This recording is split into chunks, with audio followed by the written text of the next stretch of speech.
So what if someone told you that for the last 1,000 years, basically every map of the ancient Middle East you've ever looked at has been pointing in the completely wrong direction? I mean, it's a wild thought, right? Right. It's like, what if the geography you learned in school or the historical timelines we've all just accepted as fact and, these sacred locations that millions of people travel to every single year, what if they were actually part of this massive ancient cartographic shift? It's a profoundly disorienting premise. Yeah. Because usually, when we look at history and geography, we expect it to function a bit like a medical x-ray. Yeah, exactly. You look at the film, you see the break in the bone, and the doctor just points to it and says, there it is. It's binary, it's clean.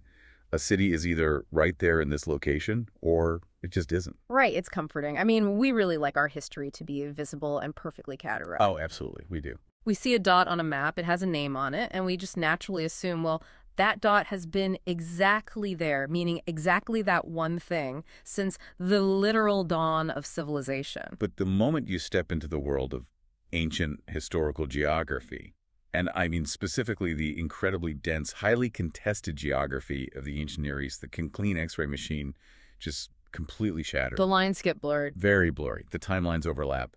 We are looking at a geographical and historical landscape that is honestly the absolute definition of diagnostic muddy waters. Well, welcome to the deep dive. Today, we are looking at this massive stack of sources that you, our listener, have provided, and they're going to ask you to question the very bedrock of that historical X-ray. Yeah, we are going completely down the rabbit hole today. We really are. We're getting into the intricate, highly controversial, and frankly, completely paradigm-shifting theories of Dr. Khaled Waleed. His overarching framework, it's called Sacred Topography. And I just have to say right off the bat, it is a massive, incredibly dense framework. I mean, it completely reimagines the spatial reality of the entire ancient world. Exactly. So our mission today is to just completely unpack how Dr. Waleed uses, ancient languages, classical maps, scriptural cross-referencing, and archaeology to argue something that is truly radical. Right. He argues that the true locations of biblical and Quranic history are located exclusively in the Levant. And by that, we mean modern-day Palestine, Jordan, and that surrounding corridor, rather than spanning thousands of miles down into the deserts of the Arabian Peninsula. Okay, but before we go a single step further, I really need to step in and set some very strict ground rules for this deep dive. Yes, please do. This is crucial. If you're listening to this, you really need to understand that the sources we are diving into today contain highly charged historical, religious, and political theories. Okay. I mean, they represent a massive fundamental divergence from thousands of years of orthodox, historical, archaeological, and geographic consensus. And that's across Judaism, Christianity, and Islam. Right. It's an absolutely crucial point to make right at the top. We are dealing with very sensitive material here. Exactly. So our role here today is strictly to impartially report, decode, and analyze Dr. Khaled Waleed's framework.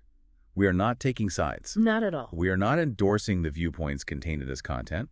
We're simply acting as your guides, to help you understand the profound and complex ideas contained in Dr. Waleed's sacred topography. Think of us as the translators of a very intricate, very provocative new language that you've asked us to decipher. That's a perfect way to put it. Perfectly said. Okay, so to give you a sense of just the mind-bending nature of what we are about to explore, what if Dr. Waleed told you that the ancient Jewish Maccabees, the Islamic city of Mecca, the Christian Garden of Gethsemane, and the resting place of Noah's Ark are not separated by vast oceans of time and thousands of miles of desert? It sounds impossible, right? It does. What if they're all actually part of a single, highly compressed geographic footprint right there in the Levant? It just forces a complete rewiring of how you visualize ancient history. Right. But to understand how Dr. Waleed even gets there, we first need to quickly explain the mechanism he uses to track these places. Right. We need to talk about how ancient Semitic languages actually work. Because his entire theory essentially rests on linguistics. So, break that down for us. How exactly does he use language as a map? So in ancient Middle Eastern languages like Hebrew, Aramaic, and Arabic, words are built on what linguists call a triconsonantal root system. A triconsonantal root system. Okay. Yeah. Imagine a three-letter root as like a skeleton. Let's take the root SLM. In Hebrew, you add vowels to that skeleton and you get shalom, meaning peace. Right, shalom. And in Arabic, you add different vowels to that exact same SLM skeleton and you get salam, which also means peace. or you get Islam, meaning submission to peace. Okay, so the vowels change like clothing, but the skeletal root, that core meaning, it stays exactly the same across thousands of years in multiple languages. Precisely. And Dr. Waleed uses these skeletal roots to basically track ancient locations. He argues that the true names of places carry their original functional meaning across Hebrew, Aramaic, and Arabic, regardless of how they happen to be pronounced today. Which brings us to the core of his historical re-engineering, right? The chronological disconnect. Yes, the chronological disconnect. Let's unpack this. Dr. Waleed has constructed what he calls a master timeline, and he basically argues that historians have taken three completely distinct historical and geographical clusters and wrongfully mashed them all together into one single story. Right. Dr. Waleed's methodology relies really heavily on separating what he sees as completely conflated timelines. So he starts with what he calls the Levantine cluster. The Levantine cluster. And when is this? This is the oldest layer of history in his framework. It dates from roughly 1300 to 900 BCE. So long before King David ever sat on a throne in Jerusalem, there was this established Aramean kingdom in the northern Levant called Mecca. Okay, let me spell that out. M-A-A-C-A-H, Mecca. Exactly. And let's look at the skeletal root of this word in those ancient Semitic languages we just talked about. The root is M-A-K-H. Okay. Linguistically, this root literally translates to press or to crush. To press or crush. Got it. Now, Dr. Waleed points out that the Old Testament Bible frequently mentions a fortified city in this northern region called Abel-Beth-Makkah. This city existed and was a major center of power long before the Israelite monarchy even began. Oh, wow. And we also see the name used for powerful people. Like King David had a wife named Macha, who was the daughter of the king of Geshur, which is a region right there in the northern Levant. Her son was Absalom. So we have an established kingdom, a major city, and a queen, all bearing this exact name, Mecca, in the northern Levant, a full 1,000 years before the Common Era. And the root inherently means to crush. Correct. So that is cluster one, firmly rooted in the Levant. Now, Dr. Waleed asks us to look at the second cluster, which he calls the Southern Wilderness Cluster. Okay, moving south, when does this one happen? This one dates from about 1200 to 600 BCE. And this involves texts from the Old Testament books like Deuteronomy, Numbers, and Habakkuk. Right. These texts meticulously document the Israelites wandering in the wilderness. And they mention specific southern places like Edom, Paran, and Teman. Right. These are the classic desert wandering narratives that everyone knows. I mean, they list every single stop, every mountain, every valley the Israelites passed through. They do. And here's what's absolutely fascinating to Dr. Waleed. He points out that in all of these highly detailed itineraries of the wilderness, there is absolutely no mention of a city resembling Mecca or the Levantine Mecca. None at all. None. Geographically, these narratives take place south of the Levant, in the Edomite and northern Arabian wilderness. But there is just no phonetic link to that press or crush root anywhere in those desert lists. Okay, so just to recap, Cluster 1 is up in the north, associated with crushing and pressing. Cluster 2 is the wilderness wanderings to the south, with no mention of any Mecca whatsoever. Exactly. Which brings us to the third cluster, where things get really controversial. Yeah, the Arabian cluster. Right. Now, this doesn't actually appear in the external historical record until around 150 CE, so the 2nd century after Christ. Okay. This is when the famous Greek geographer Ptolemy maps a city deep in western Arabia called Makoraba, which, I mean, to a layperson, that sounds a bit like Mecca. It does sound like it. Yeah. And historically, mainstream academia has widely identified Makoraba as the earliest external record of the city of Mecca. But Dr. Waleed completely severs this connection. He just cuts it off. Completely. He argues that Makoraba likely derives from a completely different South Arabian root, MKRB, which means temple or sanctuary. Oh, interesting. And he says the Arabic word Makkah actually comes from the root MKK, which means crowding, drawing out, or a low place. So, what does this all mean for the timeline? How does he put this together? Well, it means, according to Dr. Waleed, there is a 1,000-year chronological gap and 0 phonetic, geographical, or historical overlap between the ancient Levantine Mecca, the Aramean kingdom of the press, and the much later Arabian Mecca. Wow. He's basically arguing that later historians saw similar-sounding names across vast stretches of time, and they simply blurred them together. They basically dragged the ancient history of the Levant all the way down into the Hijaz region of Arabia. Okay, an analogy might help here. It sounds like According to Dr. Waleed, it's like historians found 3 entirely different cities named Springfield across 3 different centuries. Yes. One in Massachusetts, one in Illinois, one in Oregon. And instead of recognizing them as separate places, they mistakenly mashed all the historical events that happened in those 3 Springfields into one giant, confusing timeline located in just one of them. That is a brilliant way to conceptualize his method. So he's essentially performing an archaeological unmerging of history. He is unmerging the Springfields, but he certainly doesn't stop there. Here is where Dr. Waleed drops what can only be described as a historical bombshell within this unmerged timeline. Oh boy, what is it? He brings the Maccabees into the equation. Wait, the Maccabees, like the heroes of the Jewish Hanukkah story. Exactly. So, for context, the Maccabees were a Jewish priestly family who led this massive, incredibly successful guerrilla revolt against the Greek Seleucid Empire around 167 BCE. Right. They recaptured Jerusalem, they cleansed the sanctuary, and they rededicated the Second Temple. Now look at the linguistics. The name Maccabee comes from the Hebrew root MKB, which translates to hammer. The hammer. I remember that. Judas Maccabeus was literally known as Judas the Hammer. Right. Now listen closely to what Dr. Waleed asserts here. He claims that these Maccabees, the people of the hammer, from that root MKB, are actually the historical Meccans, in Arabic the Meccayun. Wait, let me push back on this for a second, because that is a massive leap. It's huge. He's saying the Jewish rebels who took back the temple in Jerusalem are the Meccans of Islamic history. Is he basing this entirely on just a phonetic similarity between Maccabee and Meccan? Well, he argues it's far more than just phonetics. He says it's functional and institutional. He argues they were a highly organized, militant, and spiritual movement deeply rooted in the Levant, and they functioned exactly as the guardians of the sanctuary are described in later Islamic traditions. Okay. And he goes even further with the dynastic names. So the ruling dynasty established by the Maccabees is known to history as the Hasmoneans. The Hasmoneans, right. The word comes from a Hebrew root, roughly meaning nobles or princes. Dr. Waleed asserts that the name Hasmoneans was later historically transcribed, translated, and remembered in the Islamic tradition as the Hashemites. Are you kidding me? The Hashemites. Yes. Like the foundational lineage of the Prophet Muhammad. He is equating them with the Hasmonean dynasty. According to Dr. Waleed's framework, yes. He argues that the Hashemites were not originally an Arabian desert tribe at all. Instead, they were this specific Israelite priestly family, the Hasmoneans. This is wild. He says they were the ones historically tasked with guarding the material power, the laws, and the sanctuary.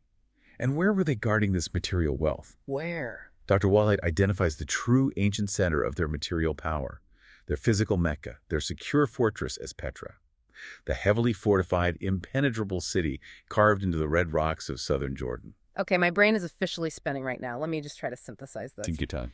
So Dr. Waleed is saying that the Hasmonean dynasty, the Maccabees, were the original Hashemite Meccans. Yes. And their impregnable stronghold wasn't sitting in an open desert in the Arabian Peninsula. It was Petra, right next door in Jordan. They were defending the covenant and the laws entirely within the Levant. That is precisely his argument. He claims the historical and linguistic records have been subjected to this massive phonetic shift, a transcription error of just epic proportions. A transcription error. Yeah, either accidental due to linguistic drift over centuries, or deliberately engineered, that just moved this entire heroic narrative down south. Okay, so if we accept this premise for a moment, that the entire geographic center of gravity is pulled north to the Levant and Jordan, that creates a pretty massive problem. How so? Well, the physical spaces where these divine religious events happened must also be up there, right? How does Dr. Waleed explain the literal physical places? If the map is in the Levant, what about the sacred rituals? To understand how Dr. Waleed maps the rituals, we actually have to look back at the very language of pressure and crushing that we saw with the original northern Levantine kingdom of Mecca. Okay, so we're going back to the root meaning. Exactly. We have to look at what he calls the physics of divine punishment. Which brings us to part 2, the Garden of Gethsemane and the concept of the Jathmine. Right. So if we connect this to the bigger picture, Dr. Waleed's entire theory relies on the foundational idea that names in the ancient world weren't just random labels given by town planners. They weren't just like, let's call this Main Street. Exactly. They were functional descriptions. Yeah. They described the spiritual and physical reality of a place. The topography dictated the theology. So let's take the Garden of Gethsemane. Gethsemane, the really famous, incredibly somber garden at the foot of the Mount of Olives in Jerusalem. Yes. It's universally known as the place where Jesus went to pray in absolute agony right before he was arrested and crucified. Right. Now, let's look at the Aramaic root of the word Gethsemane. It is gat shemain. Gat literally translates to press, and shemain refers to oils or fatness. It is literally the oil press. Cool. Which makes total logical sense on a surface level. I mean, it's an agricultural tool. They pressed olives there because, obviously, it's sitting on the Mount of Olives. Sure, but Dr. Waleed argues it's far more than mere agriculture. Look at what actually happens in the biblical narrative at Gethsemane. Okay. Jesus undergoes the most intense spiritual, psychological, and physical crushing imaginable. The text describes him being in such severe agony that he sweats drops of blood. He is being spiritually pressed under the weight of his destiny. And what happens to his disciples who are with him? They fall asleep, right? He keeps waking them up, but they just can't stay awake. Exactly, but it's not just a casual nap. They succumb to a state of being frozen, immobile, physically forced to the ground. They are physically overcome by the sheer pressure of the moment. Oh, wow. I never thought about it like that. Now, Dr. Waleed tracks this specific word, get the press, back into the older texts of the Old Testament to show its true theological meaning. Where does it show up? In the books of the prophets Joel and Isaiah, the wine press isn't just a place to make wine. It is a terrifying eschatological tool. It is the literal mechanism God uses for crushing tyrants, corrupt institutions, and the wicked. Wait, really? Yeah. The prophet Isaiah says, I have trodden the winepress alone. I trampled them in my anger and crushed them in my wrath. So the press is an established ancient theological metaphor for divine judgment. It is the physical mechanism of divine justice. Now, here is where Dr. Waleed makes his ultimate linguistic tie. He bridges the ancient Aramaic to the classical Arabic, connecting the Bible directly to the Quran. He connects the Aramaic Gethsemane, the state of being pressed, to the Quranic word Jathamine. Jathamine, I've read that in translations before, but what does the root actually imply in Arabic? It is a terrifying, highly specific word. It means the state of being violently forced to the ground, frozen, completely immobile, kneeling, and crushed by a sudden divine punishment. That is incredibly specific. The Quran used the exact word Jathamine to describe the final, destroyed state of the people of the Prophet Salih, the people of Shu'aib, and the people of Midian. Wow. When the divine wrath hits them, which is often described in the text as a terrible acoustic cry or a violent earthquake, the mourning finds them Jathamine in their homes, crushed, frozen, kneeling in death. Wait, I need to make sure I understand the scale of what he's claiming here. Are we sure these words are etymologically linked and not just, false friends, words that just happen to sound alike by coincidence? He addresses that directly. Because, is Dr. Waleed suggesting that Gethsemane wasn't just a random garden that happened to have an olive press, but was deliberately chosen or prophetically named as the literal physical mechanism of divine justice? He argues it is absolutely not a phonetic coincidence. He calls it a unified physical and spiritual law. He terms it tripartite engineering. Tripartite engineering, okay. The corrupt priestly classes, the tyrants who tried to press or crush the prophets, whether it was Jesus being pressed in Gethsemane or the ancient prophets before him, were ultimately subjected to the divine press themselves.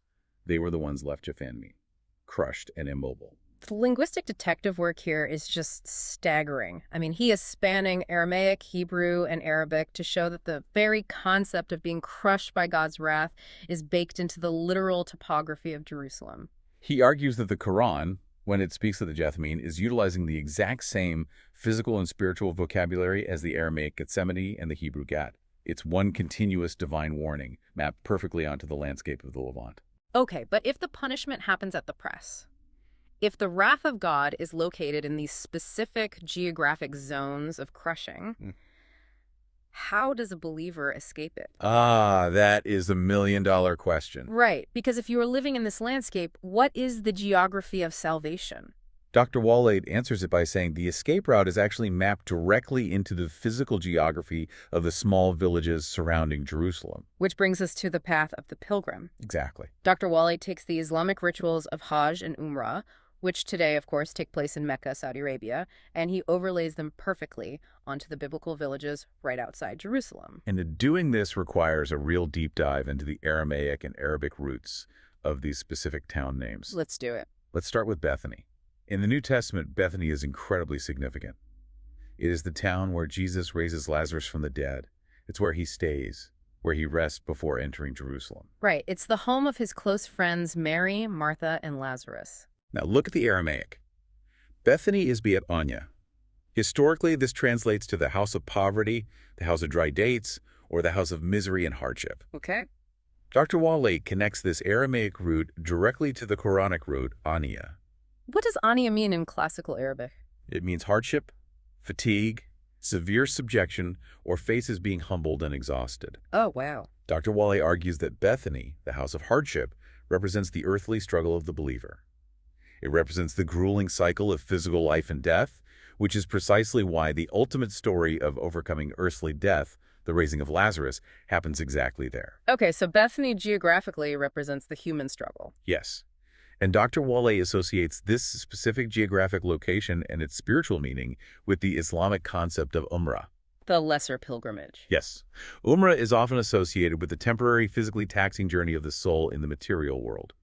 It is the struggle of daily life, associated historically in the Quran with the journeys of summer and winter. Bethany, or Beit Anya, represents the soul's grueling labor. Okay, so if Bethany is the Umrah, the daily struggle, where does the grand pilgrimage, the Hajj, begin in this Levantine map? For that, Dr. Waleed moves to the very next village on the road to Jerusalem. Bethphage. Bethphage. Okay. In Aramaic, it is Beit Page. Historically, it translates to the house of unripe figs. It represents the spring, the season of awakening and renewal. Springtime, new life bursting forth. But look at the linguistic root, page. Dr. Waleed links this Aramaic root directly to the Quranic word faj. Let me guess. Faj has a highly specific geographic meaning in the Quran. You're exactly right. It means a deep ravine or a narrow mountain pass. Oh, wow. And this is vital to his argument. In the Quran, when God commands Abraham to proclaim the Hajj pilgrimage to humanity, the verse says, "They will come to you on foot and on every lean camel. They will come from every deep ravine." The Arabic phrase used is min kulli fajin amik.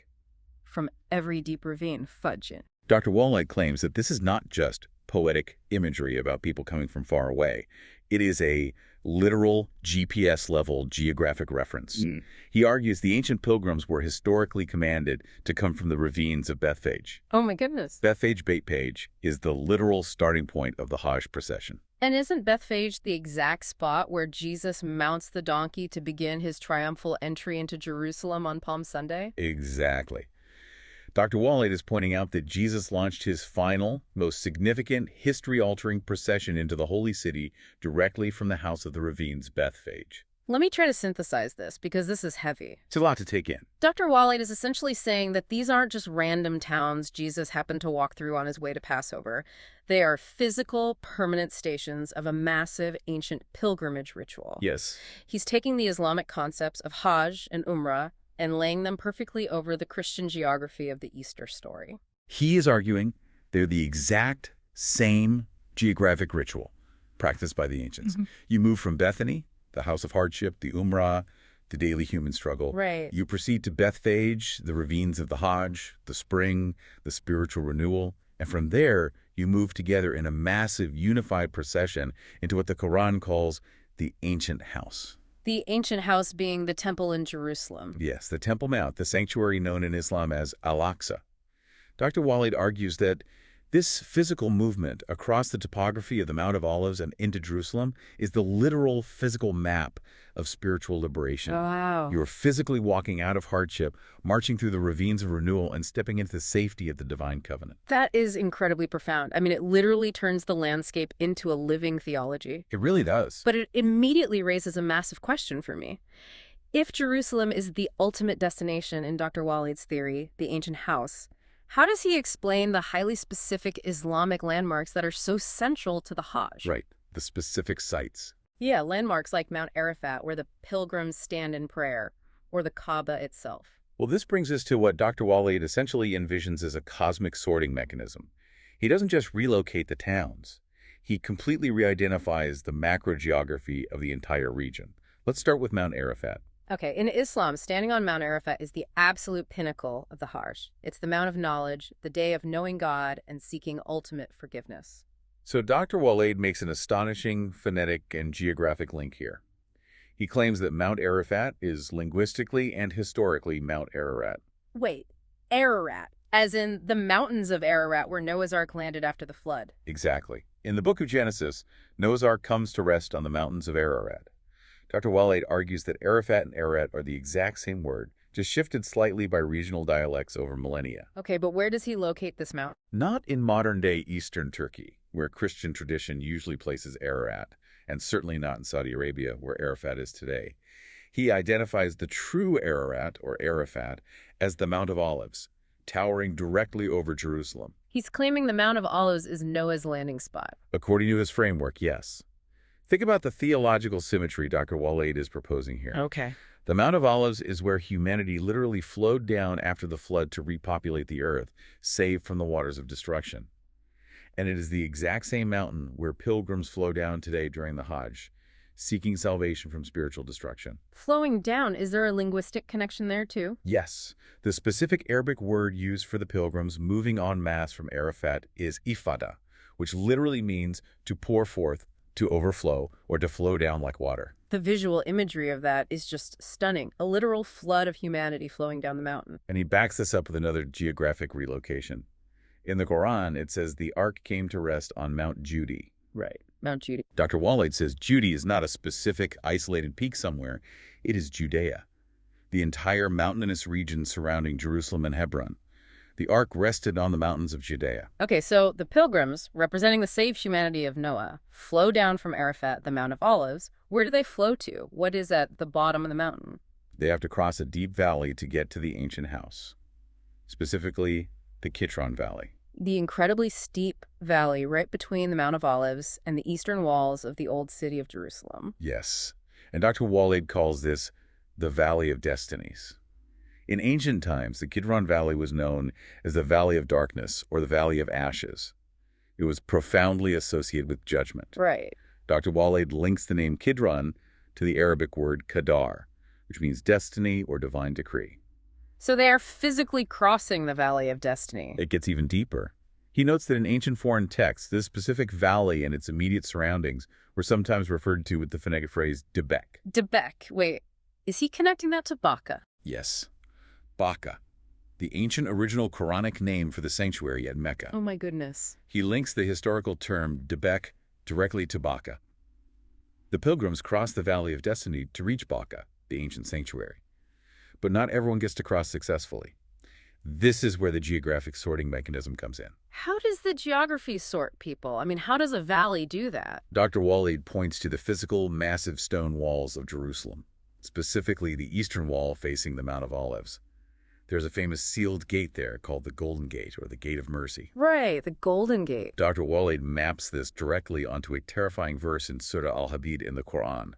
The verse describes a physical dividing wall separating the true believers from the hypocrites on the Day of Judgment. Okay.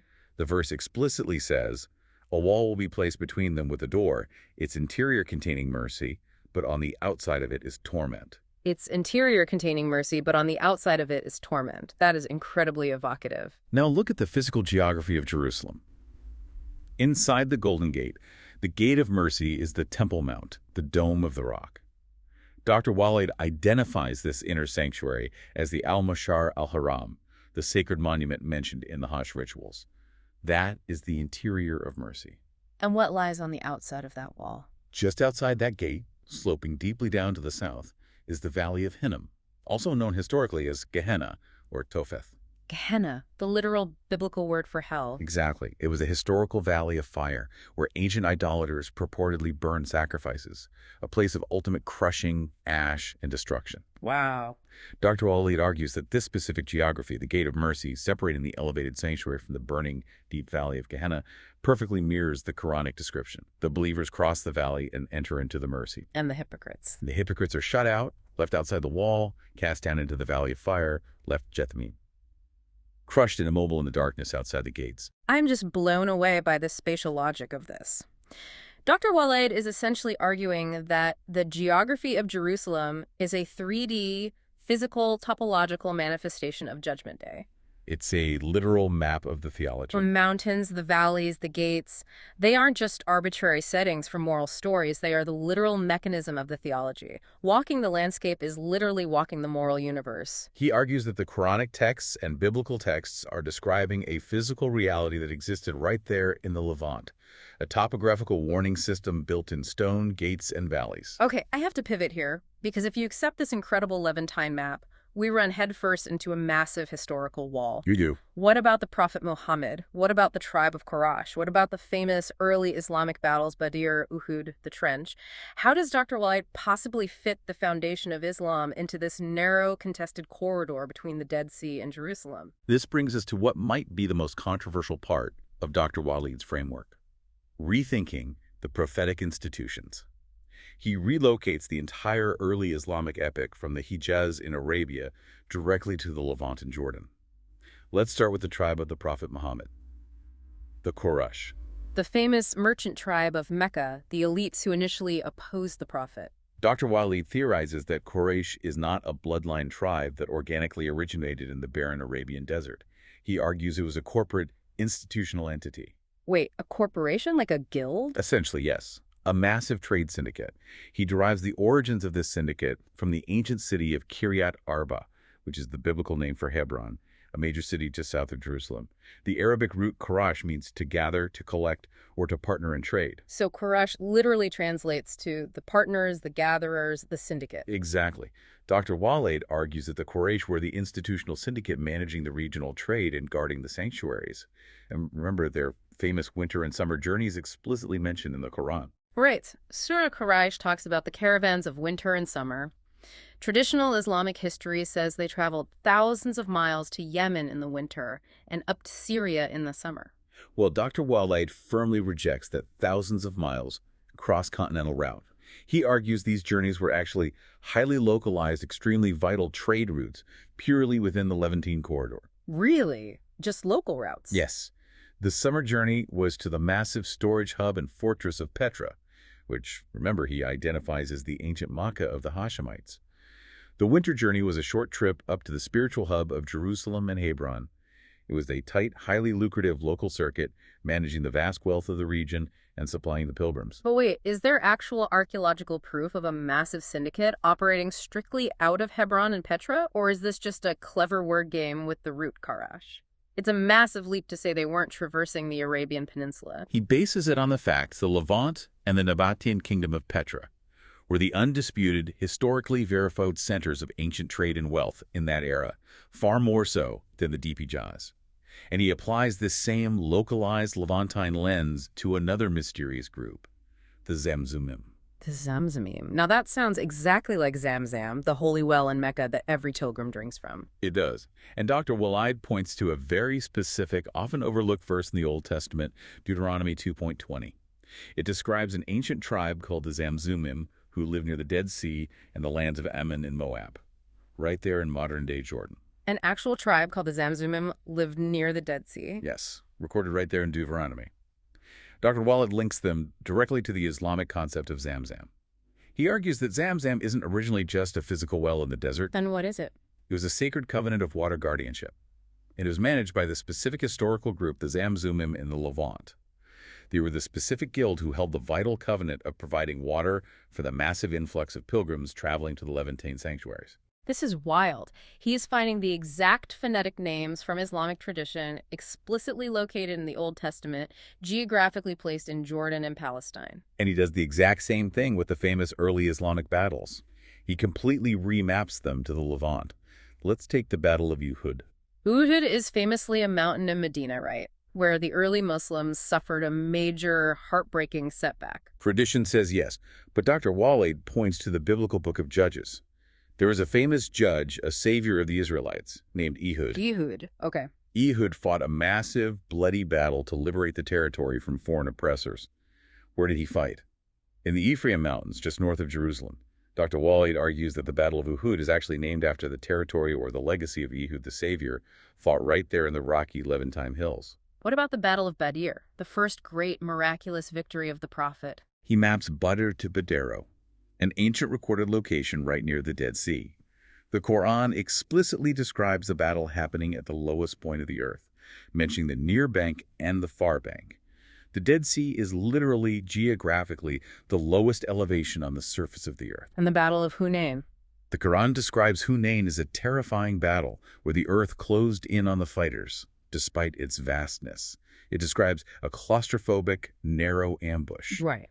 Dr. Waleed maps this directly to Hunain, a historical village with notoriously narrow, steep, treacherous ravines just outside Jerusalem. The topography perfectly matches the Quranic description of being physically squeezed and trapped in the valleys. And what about the Battle of the Trench? Al-Khandak? I mean, Islamic tradition says they literally dug a massive trench in the sand to defend the city of Medina from an invading coalition. Dr. Waleed claims it wasn't a temporary, hand-dug trench in the sand. He argues that the trench refers to the massive, ancient, natural defensive ravines of Jerusalem itself, specifically the deep Kidron and Hinnom valleys we talked about earlier. I see. These deep natural geological trenches are what historically thwarted besieging armies from taking the city. If you accept Dr. Waleed's premise, the sheer claustrophobic compression of this theory is staggering. I mean, the entire epic of the prophets, from Abraham to Moses to Jesus to Muhammad, it didn't happen across thousands and thousands of miles of barren deserts. Not according to this map. It all happened right on top of each other. It all happened in a highly contested, densely packed, incredibly volatile pressure cooker of a corridor between the Dead Sea, Petra, and Jerusalem. It creates an intensely concentrated theater of divine history.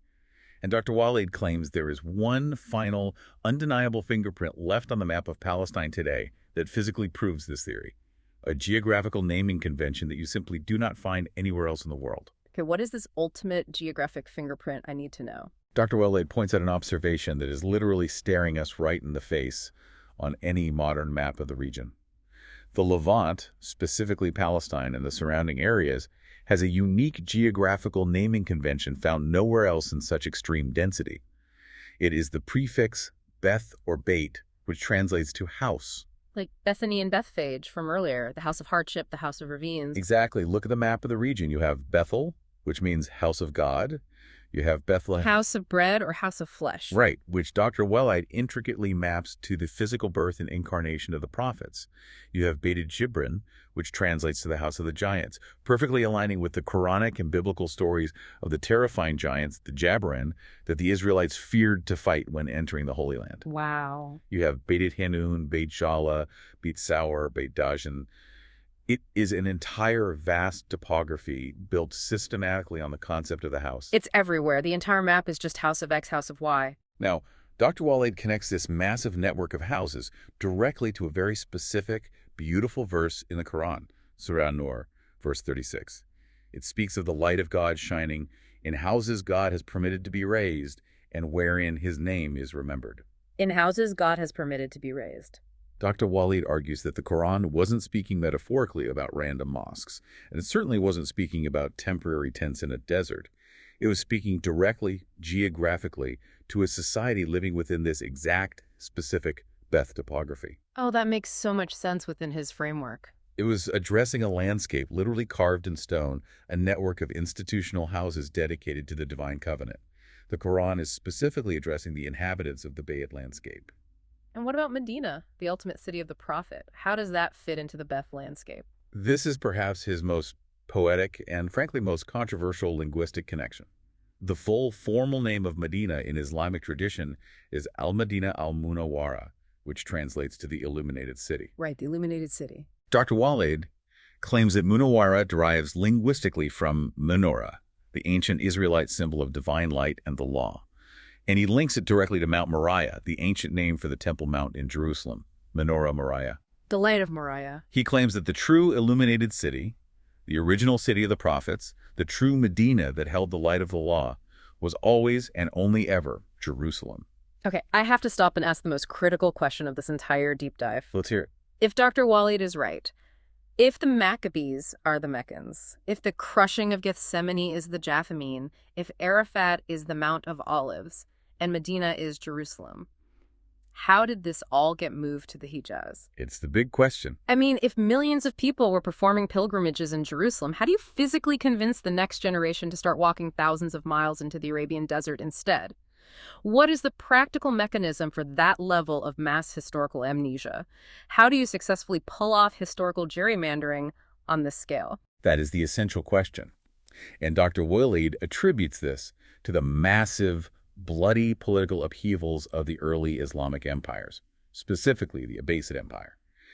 He theorizes that these newly established political empires, working hand in hand with state-sponsored historians, deliberately and systematically shifted the geography southward. But why? I understand wanting to rewrite history to make your side look good, but why go through the immense complicated trouble of physically moving a religion's entire foundational geography? To isolate the theology from the heavily contested Levantine corridor.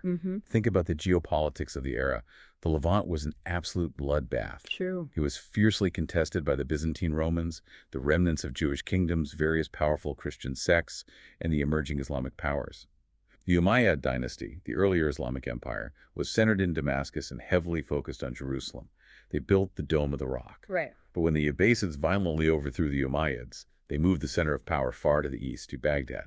Okay, so they are pulling the center of gravity away from the Mediterranean and towards Mesopotamia. Exactly. Dr. Waleed argues that by physically relocating the sacred origin story of Islam deep into the remote, isolated Arabian desert, the new ruling empires could claim a pure, undisputed origin. It freed them from the messy, tangled theological and physical claims of the older religions located in Jerusalem. They literally rewrote the map to suit the borders of their political empires and to secure their own absolute legitimacy. But how do you actually do it? You can't just wipe the memories of an entire population overnight. No, you don't do it overnight. You do it over generations. You build parallel sanctuaries. You violently suppress dissent. You redirect the massive, lucrative pilgrimage trade routes. You control the flow of people and money. Exactly. You fund scholars who write the new histories. Eventually, the older generations die out, the new texts become the orthodoxy, and over a few centuries, the new map becomes the only map anyone remembers. Dr. Waleed calls it the greatest geographical forgery in human history. So they took the profound spiritual truths and forcefully bolted them onto a safer, more politically controllable set of GPS coordinates. That is the ultimate conclusion of Dr. Waleed's argument. The theology remained intact, but the stage was completely relocated. Wow, okay. Let's take a collective breath here. We need one. We have just been through an absolute whirlwind unpacking Dr. Khaled Waleed's sacred topography. We've looked at the sheer, staggering scale of his linguistic and geographical re-engineering. We started by exploring the Semitic roots that allowed him to separate the ancient Aramean Mecca from the much later Arabian Mecca. Right. We linked the literal crushing weight of Gethsemane to the frozen, terrifying punishment of the Quranic Jathameen. We traced the path of the pilgrim from the physical hardship of Bethany to the deep ravines of Bethphage. We covered a lot of ground, literally. We really did. We saw Mount Arafat superimposed onto the Mount of Olives and the Valley of Hell mapped right outside the Golden Gate of Jerusalem as a cosmic sorting mechanism. And finally, we saw how he brings the Maccabees, the Quraysh, and the Prophets' epic battles all to the rocky contested hills of Jerusalem and Jordan before the Abbasids allegedly erased the map. It is a breathtakingly intricate, incredibly dense theory. But I must offer one final, vital reiteration of our ground rules here. Yes, please. These are the deeply researched but fiercely controversial views of Dr. Waleed. This framework represents a massive divergence from thousands of years of orthodox, historical, archaeological, and geographic consensus. Absolutely. We are not saying he is right. We are not saying he is wrong. We are just holding up the new X-ray he has developed and showing you exactly what he sees in the shadows of the ancient texts. And what he sees is a profoundly different skeleton of human history. Which brings me back to where we started. That idea of the X-ray machine. Usually we want the X-ray to be clean. We want to know exactly where the bone is, exactly where the historical events happen so we can build a monument on it. But Dr. Waleed's theory forces us to ask a profound question about the very nature of faith and history itself. It really does. If you are listening to this, think about the maps you were shown in school. Think about the holy sites you revere. If the literal physical ground beneath our most sacred stories, the mountains, the gardens, the valleys, can be completely relocated by the stroke of an imperial historian's pen or the decree of an ancient king trying to secure his borders, does the power of those stories actually come from the GPS coordinates where they supposedly happened?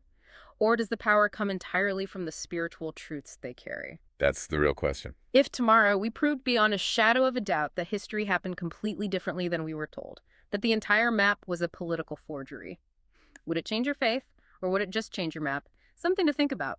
Thanks for joining us on this deep dive.